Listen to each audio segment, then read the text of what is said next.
Quando quiser. Tá. Professor, boa noite. Vitória importante contra o Botafogo da Paraíba, estreia na Copa do Brasil, jogando aqui em São Luís. O Flamengo criou muitas oportunidades, mas o que é que faltou para esse placar ser mais elástico, vamos dizer assim? O gramado contribuiu com essa questão, já que é um gramado fofo, pesado, e quem joga aqui normalmente no Castelão sente bastante. Bom, boa noite.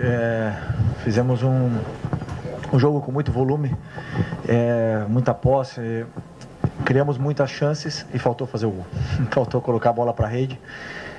E hoje era um daqueles dias assim que o brilho, né, na frente do goleiro estava apagado. Mas continuar trabalhando, continuar assistindo para poder evoluir nesse aspecto aí que os jogadores sabem, porque eles mesmos são os que mais se cobram e mais ficam doloridos quando erram gols, com uma oportunidade de fazer o que é mais bonito no futebol, que é fazer um gol e comemorar com a torcida quando eles não fazem.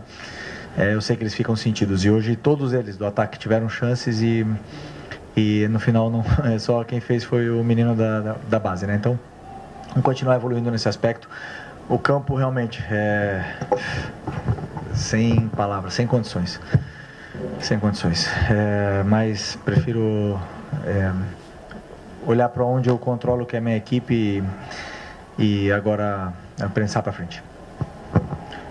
Felipe, boa noite, parabéns pela vitória. Muita gente fala que deveria ser elástico, enfim, o resultado, mas, como você citou, o gramado teve foi um fator importante para atrapalhar o jogo do Flamengo, né? Como pegar esse jogo de hoje e pegar alguma coisa positiva e, sei lá, talvez colocar isso como algo positivo para o decorrer da temporada? Não, hoje temos inúmeras coisas positivas durante o jogo. A estreia como titular do João, não sentiu o jogo, tivemos minutos para jogadores que não vinham jogando tanto, tivemos uma atuação muito sólida, muito importante. Com esse gramado conseguiram criar essas relações, conseguiram criar entre eles. Faltou um pouco de ataque à profundidade, falei isso com eles, faltou a gente atacar mais o espaço, porque era onde a gente podia criar perigo, e um time tão fechado, momentos com uma linha de 5, outra de 4 dentro da própria área, fechado muito por dentro, então realmente os espaços que eles deixavam era mais pelas laterais do campo, e aí tivemos muito boas combinações, e principalmente também o controle das transições, e a fase defensiva foi muito sólida. Então saiu com muitos aspectos positivos do campo e alguns para corrigir. Mas em geral, assim, ver jogadores atuando nesse nível de controle de bola, de domínio, essas relações entre eles nesse gramado, porque o nível desses jogadores são muito alto. Felipe, boa noite, parabéns pela vitória. Vocês estão no meio de uma sequência de viagens muito difíceis, uma logística muito difícil, vir a São Luís, depois ir a Belo Horizonte, em seguida ir a Santiago do Esteiro, e no meio desse processo, jogos também difíceis, Botafogo, Cruzeiro, Central Córdoba, e vocês já nesse primeiro jogo, por mais que tenha uma logística complicada de vir a São Luís, chegar de madrugada, vocês receberam um apoio gigantesco do torcedor daqui do Maranhão, um incentivo desde o aeroporto, ao hotel, a chegada do estádio, e eu queria que você falasse da importância desse apoio do torcedor em meio de uma sequência tão difícil de viagens e de jogos. Não, foi uma festa linda do torcedor aqui. Se eu não me engano, foi a primeira vez que eu vim aqui. Eu não, sinceramente, tentei pensar se eu joguei aqui, mas acho que não tinha nunca vindo para cá. E tem muito flamenguista, né? O que me deixou triste foi a nossa logística foi um desastre. Chegamos muito tarde, depois a falta de organização com essa parte dos torcedores e a falta de organização para entrar no hotel nos levou quase 1 hora para a gente chegar no nosso quarto. Então esse foi um quesito que nós temos que melhorar. Nós não podemos deixar isso acontecer. Mas, por outro lado, ver essa festa linda que o torcedor tem feito para a gente e recebido a gente onde a gente vai, quer dizer que eles estão fechados e encantados com o nível de atuação dos jogadores, eles se sentem representados pelos jogadores e lotam o estádio. Isso é o que me deixa feliz, o que me representa como treinador, e me deixa muito orgulhoso de que exista essa comunhão com o torcedor e a nossa equipe. Boa noite, Felipe. Léo José do Coluna do Fla. O Boto disse em alguns momentos que espera o Jorginho antes do Super Mundial. E aí, como você conversa bastante com o Boto, tratam bastante sobre elenco, e agora o Jorginho ele já vai traçando o futuro dele no Arsenal, você, Felipe Luiz, chegou a falar com o Jorginho ultimamente? Já começa a traçar uma equipe já com o Jorginho? Eu não sabia dessa notícia. Falo com o Boto todos os dias, nunca me falou nada disso. O Jorginho não é do jogador do Flamengo, é do Arsenal, e portanto não posso falar de jogadores que não pertencem ao Flamengo, né? Mas um grande jogador, um grande respeito por ele, e é bom que o Flamengo esteja olhando esse tipo de jogador de alto nível para poder melhorar ainda mais o nosso elenco, mas no momento eu não sei nada. Felipe, boa noite. Thiago Lima aqui do GE. Eu queria que você comentasse um pouquinho sobre o Joshua, o Felipe, que foi seu jogador, né, no Sub-17. O que te chamou a atenção nele, até para furar a fila do Sub-20, né, de vários jogadores do Sub-20, mas ele veio já para o profissional. E o que te chamou a atenção do período que você treinou aí? Bom, o Joshua era meu camisa 10 no Sub-17.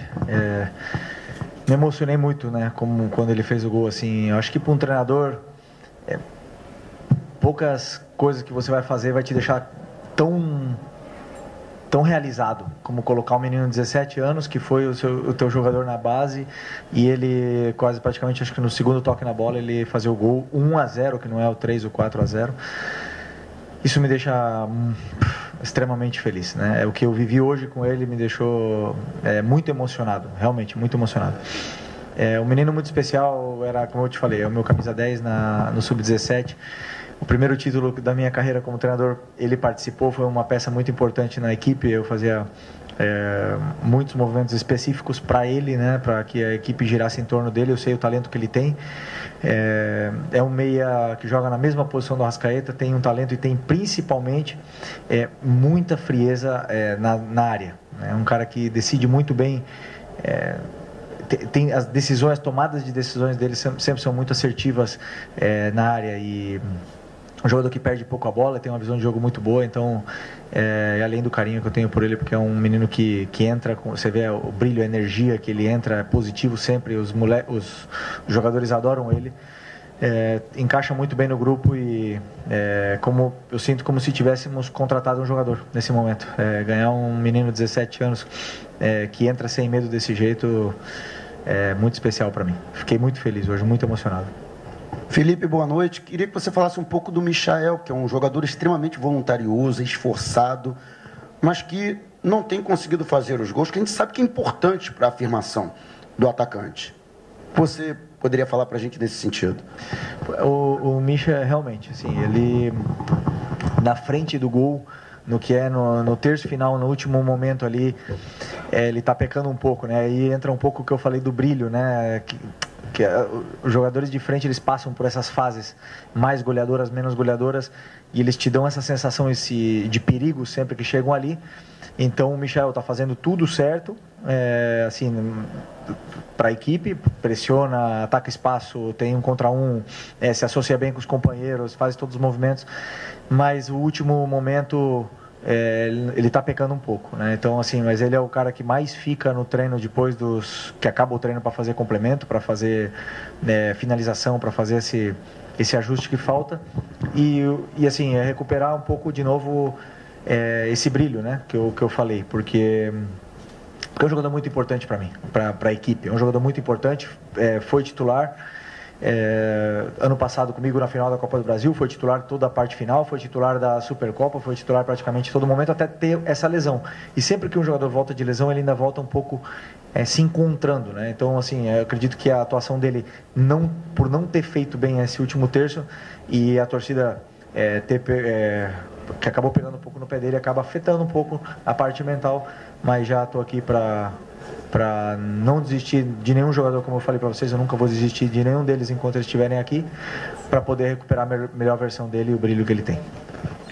Felipe, uma segunda pergunta, já que estamos falando de base também, sobre dois jogadores do Sub-20, que não têm sido relacionados por você ultimamente. Um é o Wallace Ian, que vinha entrando com você no Carioca, vinha entrando bem, inclusive. Tem muito torcedor que pergunta, poxa, por que o Wallace Ian, inclusive, não poderia ter vindo para esse jogo de hoje?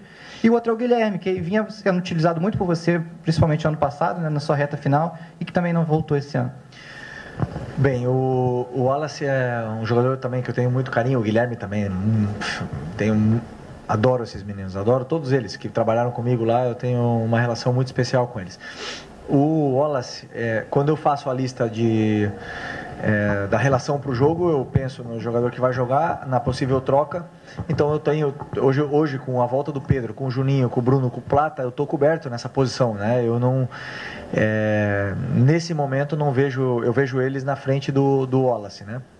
Então o Wallace agora precisa continuar fazendo o que ele estava fazendo, que é fazer gols, é se destacar no sub-20 e chamar na minha porta, fazendo dentro do campo. E aí eu sei que eu posso contar com ele, porque é um jogador que tem as características de 9 que eu gosto, né? Então, e aliás tem a relação comigo que é muito boa. O Guilherme também passa por um processo parecido com o do Wallace. Tem outros jogadores, tem o Arrasca, tem o Plata, tem outros jogadores que estão aí. E hoje eu optei pelo Joshua, que vem treinando comigo, vem treinando muito bem, completou viagens, viajou comigo para Libertadores, fez vários treinos, encaixou muito bem no grupo e vem se destacando nos treinos. Isso que é o que eu mais vejo, o jogador que fala dentro do campo. E o Joshua está falando dentro do campo, me deu a segurança de poder colocá-lo hoje no campo e ele acabou rendendo, né, mesmo que foram só 10 minutos. Então é um processo de concorrência muito grande que eles têm, aliás, pelo craque, estrela e ídolo que é o Arrascaeta, que está na frente deles hoje, mas que eles possam se espelhar e poder sempre ser uma opção para mim quando eu precisar. Felipe, boa noite. Rádio Tabajara de João Pessoa. Eu queria te perguntar sobre o adversário, né? Imagino que naturalmente você já está acostumado a enfrentar times com linhas baixas, né? Enfim, que vem por uma bola. O Flamengo teve bastante volume e várias oportunidades. Mas queria uma avaliação tua sobre esse adversário, um time de Série C, um investimento evidentemente muito menor do que é o do Flamengo. A avaliação do adversário e como se portou a tua equipe também diante dessa situação de jogo. Primeiro tempo talvez um pouco o ritmo mais baixo, no segundo vocês conseguiram encontrar o gol.